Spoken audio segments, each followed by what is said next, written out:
And you can see there's a little bit of purple and a little bit of yellow and all like that, and then a little bit of green splashed across here. But to start, because we don't have purple, I'm going to have to mix it. So I want clean water.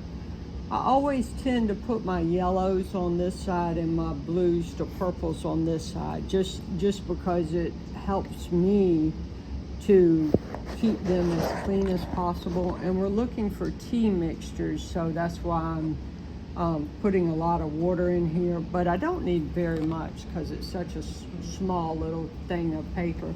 So instead of mixing and using my wonderful flat brush today, I'm going to move to my number 8 round.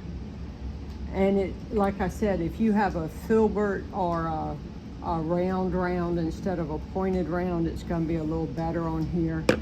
And I really should have made this smaller and moved it down a little bit, you know. And you know, it's always, when you look back at things, you're always like, I think it would have been better, but it's just fine. I mean, it'll be just fine. So I'm going to do purple. And so looking at my paper, my prettiest purple in my opinion is French and Quinacridone Rose. So that's the one I'm going to choose. I'm going to choose my prettiest color. So here's my Quinacridone Rose, and put a little bit in there. Now I need enough color that I have a little color. You know, I don't want it so weak that it won't stain or do anything. So this is going to be my dirty. I probably should have done the other way. And that's going to be my clean. And then here's my ultramarine, which is dry once again. I know this room is really challenging with watercolors. So I'll put a little ultramarine in with that. Do y'all remember Plum Crazy Purple? So I always really like that color. And I have no idea why I associate color with cars so much, but I do. And then I'm gonna, I think I'm just going to put the green in there. So, well, no, I'm just going to use New Gamboge. So those are pretty opposite on the color wheel, right? Yellow and purple. So that should make a nice background. And then when I come in to do it, I need to pre-wet.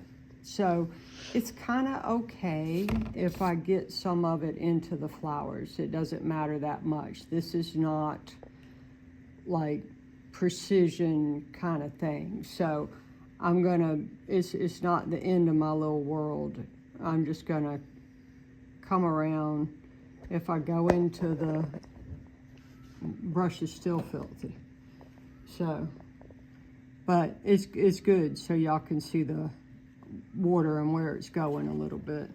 So I need to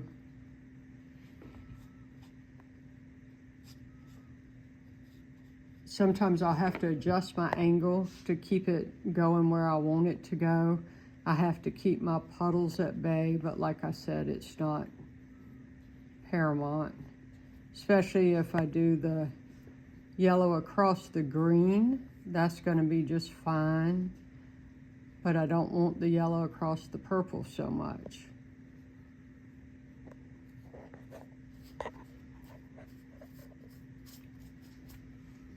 So you can kind of see where I've put the water. So I've just kind of splashed it on there, you know, not real careful. So for this first one, I can just make it purple because it's in the background, and just pull some purple. And I can pull a little purple up in here, purple over here.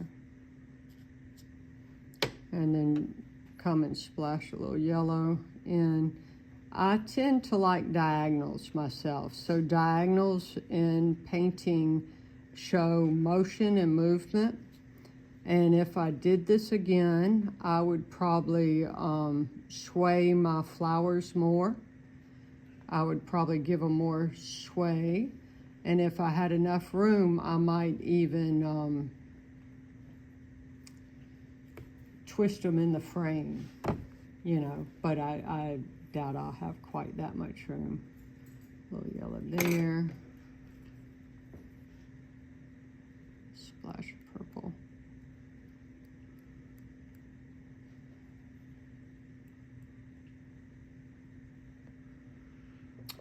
And so that's probably enough for my background. So I'm going to let it mix and mingle just a little bit, and then after I do that, I'm going to come around and I'm going to pick up the puddles.